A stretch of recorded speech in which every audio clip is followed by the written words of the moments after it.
Video में English का previous year question लेकर के आया हूँ। तो चलिए शुरू करता हूँ। आज का हमारा पहला क्वेश्चन है, he was consider a genius by his school head master. देखिए, इसमें से ज़्यादातर प्रैक्टिस आपको नरेशन वॉइस से मिलेंगे। तो इनका नरेशन वॉइस का जो है माइंड में इसका फार्मूला या इसका स्ट्रक्चर माइंड में रखिएगा। देखिए, वॉइस में हमने पढ़ाया था कि V1 का कोड क्या होता है, इज एम आर होता है। V1 का कोड इज एम आर होता है। तो उसको देख सकते हैं। चलिए थोड़ा सा डिस्कस कर लेता हूँ। मान सपोज दैट V1 है, ठीक है। तो इसका कोड मैंने बताया था इज एम आर, और V2 का जो कोड होता है वो होता है was and were. Was and were. अगर V1 है तो इज एम आर और V2 है तो वाज वर। इसमें एक्चुअली में क्या है ना, देखिएगा यहाँ पर कंसीडर यानी V3 यूज़ किया गया है, वाज वेयर, यानी एक्चुअली में क्वेश्चन में V2 होगा तो वाज वेयर यूज़ हुआ है। इसमें किसी तरह का मिस्टेक नहीं है। जब मिस्टेक नहीं है तो मतलब नो इम्प्रूवमेंट। आपका जो है ऑप्शन नंबर बी आपका सही है। बी हमारा आंसर होगा। चलिए नेक्स्ट क्वेश्चन को चलता हूँ। अगला जो क्वेश्चन हमारा है, it is been seen as a prestige battle for the PM and a litmus test for the president of opposition party. चलिए, इसमें भी 4 ऑप्शन दिया हुआ है। इन चारों में देख सकते हैं क्या प्रॉब्लम है। चलिए, यहाँ पर इट इज़ बीन, ये तो कन्फर्म है। Is M R was where के साथ बीन का यूज़ नहीं होता है। अगर आपने वॉइस का बात करते हैं तो देखिएगा V4 जो होता है, यानी V4, देखिए अगर किसी क्वेश्चन में V4 रहता है तो वॉइस में याद रखिएगा बीइंग का यूज़ करते हैं। क्या चीज़ यूज़ करते हैं? बीइंग का यूज़ करते हैं।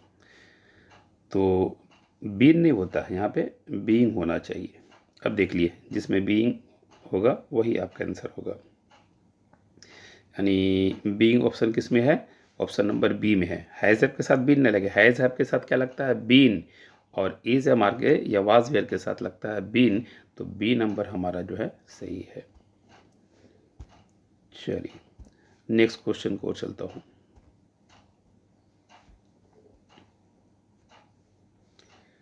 अगला जो क्वेश्चन हमारा है, the centre would reconsider its draft and limit its scope to just providing relief to women instead of creating a new regulative.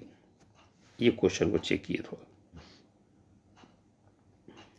चलिए, यहाँ पर देख रहे हैं ऑप्शन नंबर सी में। देखिएगा सी में जो है क्या प्रॉब्लम है वो बता रहा हूँ। जो ब्रैकेट में दिया हुआ है वो है रेगुलेटिव। रेगुलेटिव क्या है ना, ये एक्चुअली में क्या है? एडजेक्टिव, ठीक है। और ये जो एडजेक्टिव है तो यहाँ सेंटेंस के स्ट्रक्चर के अनुसार जो यहाँ पर आपको नाउन चाहिए। तो रेगुलेटिव का जो नाउन होता है रेगुलेशन होता है। रेगुलेशन ऑप्शन नंबर सी में दिया हुआ है, तो हम लोग सी में यूज़ करेंगे। सी नंबर, यानी आपको ये नाउन हो गया।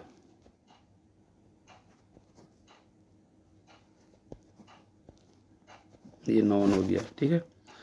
और ये क्या है? एडजेक्टिव है। ये एडजेक्टिव है, तो आपको यहाँ पर ये चाहिए था। चलिए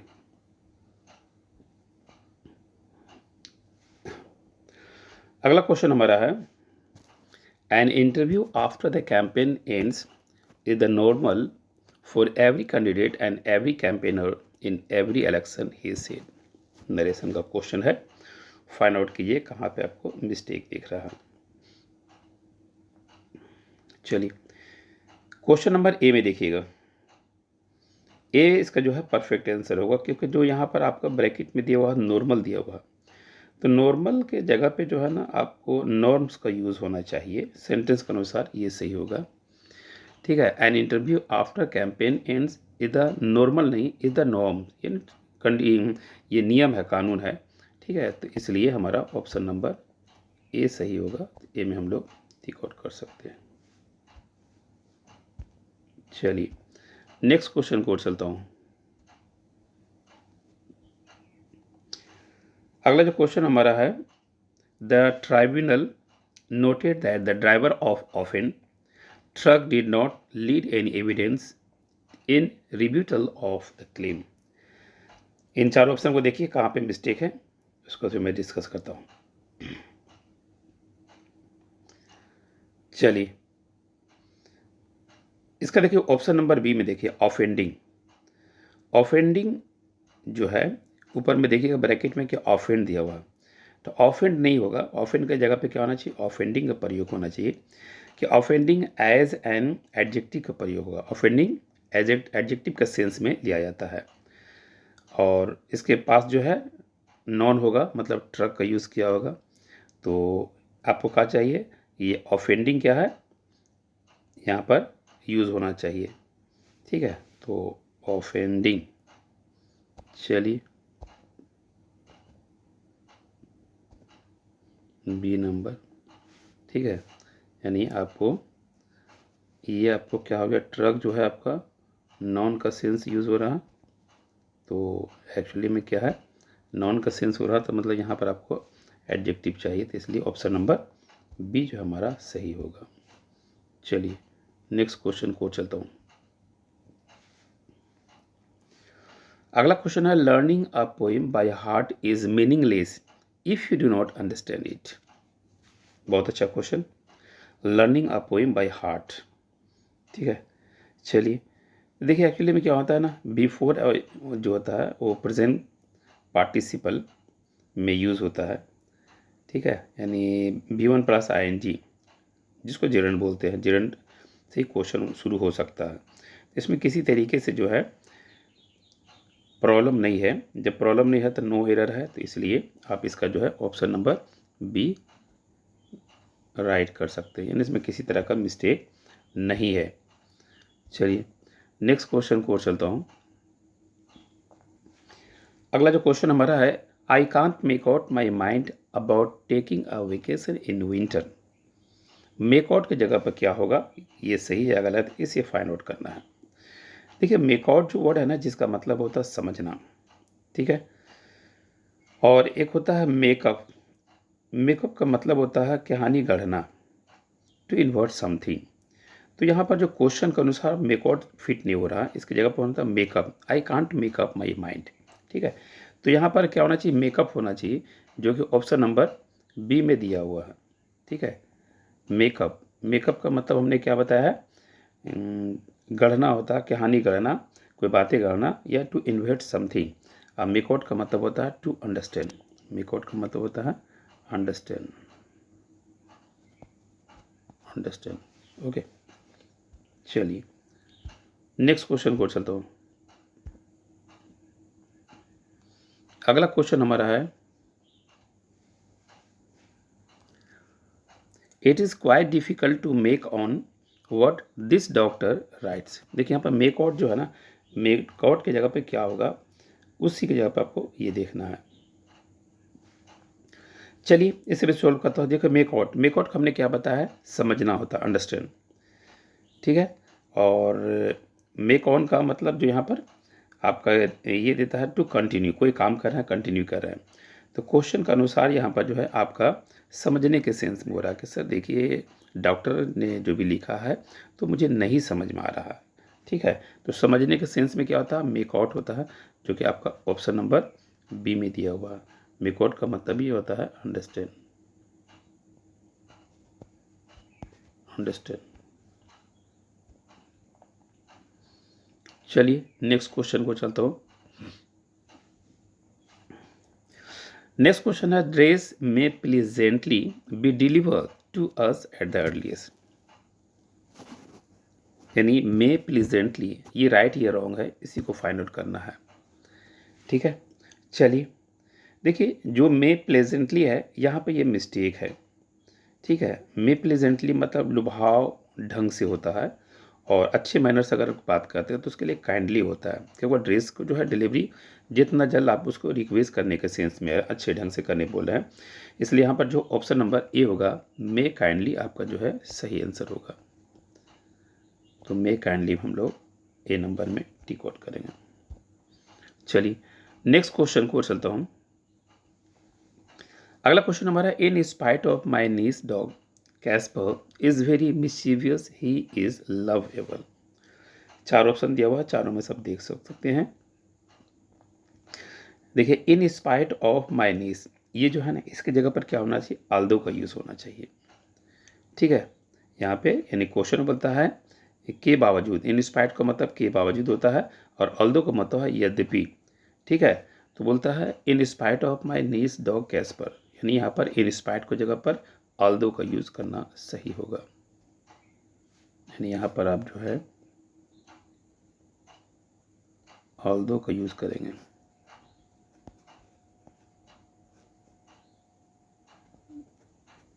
ऑल्दो का यूज़ करना सही होगा।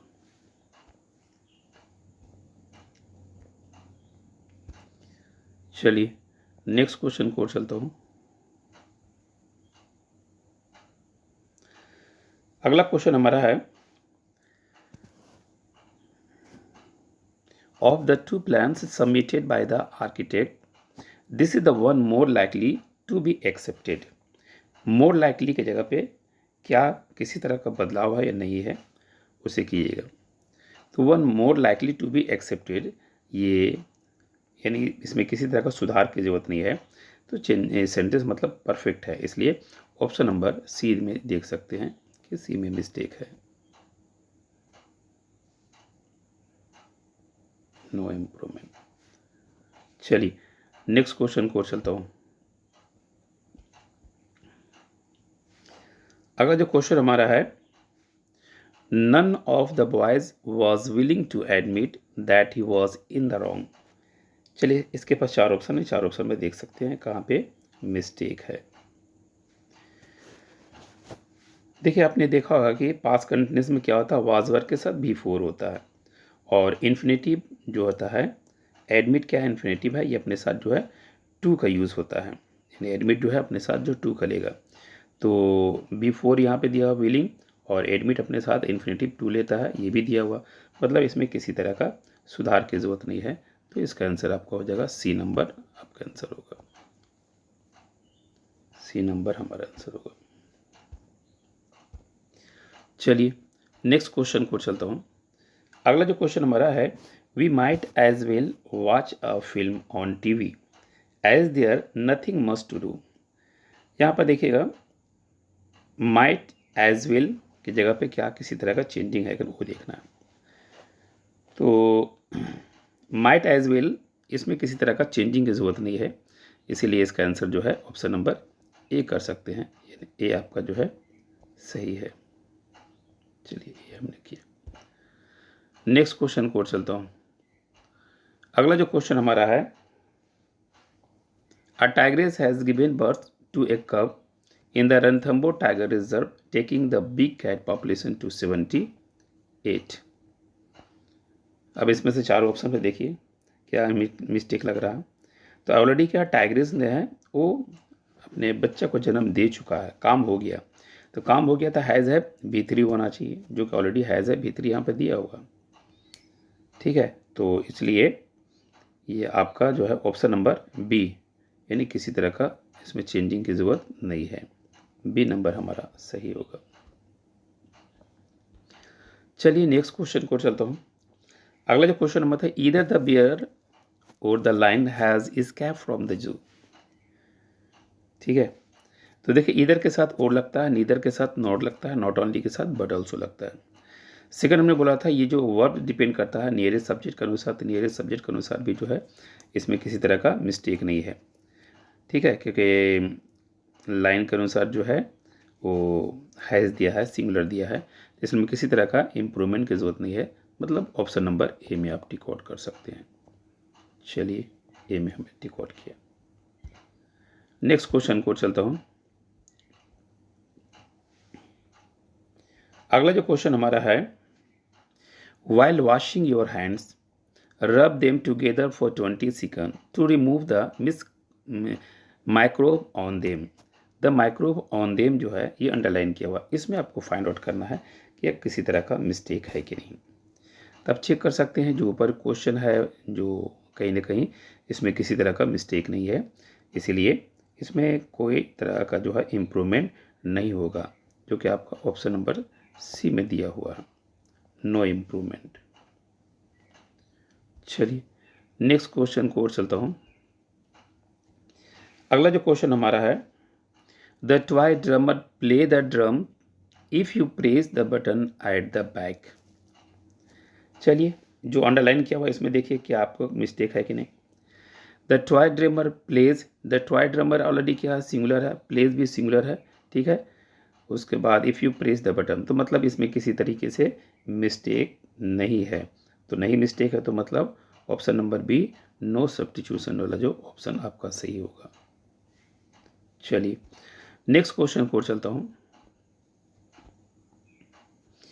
अगला जो क्वेश्चन हमारा है, I was being depress when you call, यानी जब तुमने कॉल किया था तो मैं कैसा फीलिंग कर रहा था, डिप्रेस में लग रहा था। तो मतलब यहाँ बींग डिप्रेस जो है दिक्कत है, यहाँ पर क्या होना चाहिए, फीलिंग डिप्रेस अच्छा लगता है। सेंटेंस में आप देख रहे हैं बीइंग डिप्रेस नहीं होना बल्कि फीलिंग, एहसास हो रहा था आपको, तो फीलिंग डिप्रेस जो सेंटेंस के अनुसार सही होगा। तो फीलिंग डिप्रेस किस में है, ऑप्शन नंबर सी में है, तो सी में हम लोग टिक आउट कर सकते हैं, यानी इसके पास इसकी जगह पर होगा फीलिंग का यूज होगा, फीलिंग डिप्रेस। चलिए नेक्स्ट क्वेश्चन को चलता हूँ। अगला क्वेश्चन हमारा, we had never seen so strong blizzard, the wind speed was 130 kilometre per hour. ये सो स्ट्रॉन्ग ब्लीजर जो है इसके जगह पर देखिए क्या किसी तरह का मिस्टेक है या नहीं। देखिए ऑप्शन नंबर सी में देखिएगा, क्वेश्चन आपका सो स्ट्रॉन्ग यहाँ पे रॉन्ग है, सो स्ट्रॉन्ग की जगह पे होना चाहिए सच ए स्ट्रॉन्ग का यूज़ होना चाहिए, क्योंकि ब्लेजर जो होता है तूफ़ानी बर्फीली तूफान होता है, और ये अपने साथ जो सच ए का यूज़ लेता है, तो इसलिए ऑप्शन नंबर में such strong blazer, such a strong blazer, option number C आपका जो है सही होगा। तो सी में हम लोग टिक आउट कर सकते हैं। चलिए नेक्स्ट क्वेश्चन को चलता हूँ। अगला जो क्वेश्चन हमारा है, biologist believe that increase human activity means an accelerate rate of change in habitat for all creature of the world. जो अंडरलाइन किया हुआ है इसी में से आपको जो है सुधार लाना है। तो ये जो क्वेश्चन देख रहे हैं बायोलॉजिकल बिलीफ, बायोलॉजिस्ट जो है ये क्या है, ये सब्जेक्ट है और ये आपका प्लूरल है, बिलीव भी आपका प्लूरल है। तो इसके अनुसार that increase human activity means, यहाँ भी देखिए प्लूरल दिख रहा है, N accelerated rate of the change, मतलब किसी तरह का इसमें जो है चेंजिंग की ज़रूरत नहीं है, इसीलिए हमारा आंसर ऑप्शन नंबर ए होगा। ए में हम टिक आउट कर चुका हूँ। चलिए नेक्स्ट क्वेश्चन को चलता हूँ। अगला जो क्वेश्चन हमारा है, she was so tired to work any longer. देखिए ये आपने पढ़ा होगा कि सो के साथ हमने क्या बताया था, दैट का बताया था, सो के साथ क्या लेता है, दैट का लेता है, लेकिन सो के साथ टू का ले रहा, ये नहीं हो सकता। यहाँ का होना है she was so tired that work any longer, जो यहाँ पर ये यूज़ होना चाहिए। तो दूसरा एक रूल इसका ये आता है आपका कि डबल टू होता है और एक्चुअली में सिंगल टू होता है, ठीक है। तो यहाँ पर देखिए टू दिया हुआ, अगर इस जगह पे अगर हम क्या कर देंगे, डबल टू कर देते हैं, इस जगह पे अगर हम लोग डबल टू कर देते हैं तो टू टू का रिलेशन बन जाएगा, she was too tired to work any longer, she was too tired to work any longer. तो ये आप देख सकते हैं, पहले आप देखिए कौन सा ऑप्शन में आपका है ये, तो उसके अनुसार आप ऑप्शन नंबर बी में देख सकते हैं, यानी बी में हम लोग टिक आउट कर सकते हैं। चलिए बी में हमने टिक आउट कर दिया। नेक्स्ट क्वेश्चन को चलता हूँ।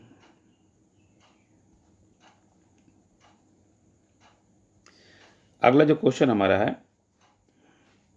Application are to be sent to the principal before 30 May.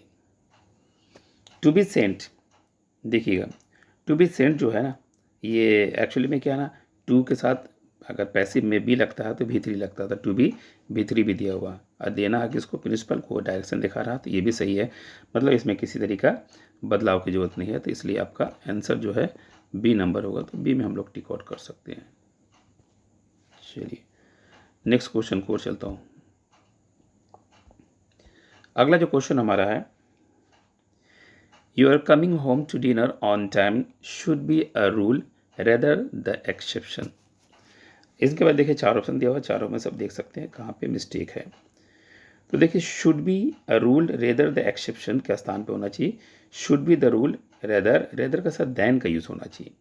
Rather the exception थी, रेदर दैन द एक्सपेक्टेशन था, जिसमें दैन होगा वही आपका आंसर होगा, यानी ऑप्शन नंबर बी में हम लोग टिक आउट कर सकते हैं। चलिए हमने बी में टिक आउट किया। नेक्स्ट क्वेश्चन को चलता हूँ। अगला जो क्वेश्चन हमारा है वो है, it is convey to all the residents by now that they are required to apply for parking sticker. यहाँ पर देखिएगा आपके it is convey to all the residents, ये जो दिया हुआ ना, तो यहाँ पर आपका जो है मिस्टेक है। क्यों मिस्टेक है? क्योंकि देखिए it is convey all the resident का स्थान पे होना चाहिए, इट हैज़ बीन कन्वे होना चाहिए, हैज़ हैव का यूज़ होना चाहिए, क्योंकि ये जो क्वेश्चन आपका जो है प्रेजेंट परफेक्ट में है। अब प्रेजेंट परफेक्ट में ऑलरेडी क्या है, इट हैज़ बीन का यूज़ होता है, इसीलिए ऑप्शन नंबर बी में देख सकते हैं, बी नंबर में देख सकते हैं। देखिए इट हैज़ बीन, ये पैसिव में है तो आपको B3 चाहिए था, B3 यहाँ पे दिया हुआ। ठीक है, चलिए नेक्स्ट क्वेश्चन को चलता हूँ। अगला जो क्वेश्चन हमारा है, each dancer performed very well that it was difficult to judge who the best was। आपके पास 4 ऑप्शन है, 4 ऑप्शन में देख सकते हैं कौन सा मिस्टेक है और नहीं है। तो देखिए वहाँ पर वेरी वेल दैट जो यूज़ हुआ ना, वेरी के जगह पे होना चाहिए सो का प्रयोग होना चाहिए, कि सो दैट होता है, वेरी के साथ दैट नहीं लगता, लेकिन सो का साथ दैट लगता है। ठीक है, तो यहाँ पर सो वेल दैट का यूज़ होना चाहिए। ठीक है, तो ऑप्शन नंबर आपका जो है बी में देख सकते हैं, यानी सो वेल दैट, यानी जहाँ पर वेरी है यहाँ पर आप जो है क्या यूज़ करना है, सो का यूज़ करना। ठीक है, चलिए नेक्स्ट क्वेश्चन को चलता हूँ। अगला जो क्वेश्चन हमारा है, his school was 7 kilometre away his house, I wonders how he covered so long distance daily on foot. बहुत ही अच्छा क्वेश्चन दिया हुआ है, आपके पास 4 ऑप्शन, 4 ऑप्शन में देख सकते हैं कहीं पे मिस्टेक है या नहीं, ये देख सकते हैं। चलिए इसमें दिखाया है सो लॉन्ग डिस्टेंस, सो लॉन्ग डिस्टेंस। ठीक है, इसके जगह पे होना चाहिए सच ए लॉन्ग डिस्टेंस का प्रयोग होना चाहिए, क्योंकि सो का प्रयोग जो है एडजेक्टिव या एडवर्ब से पहले किया जाता है।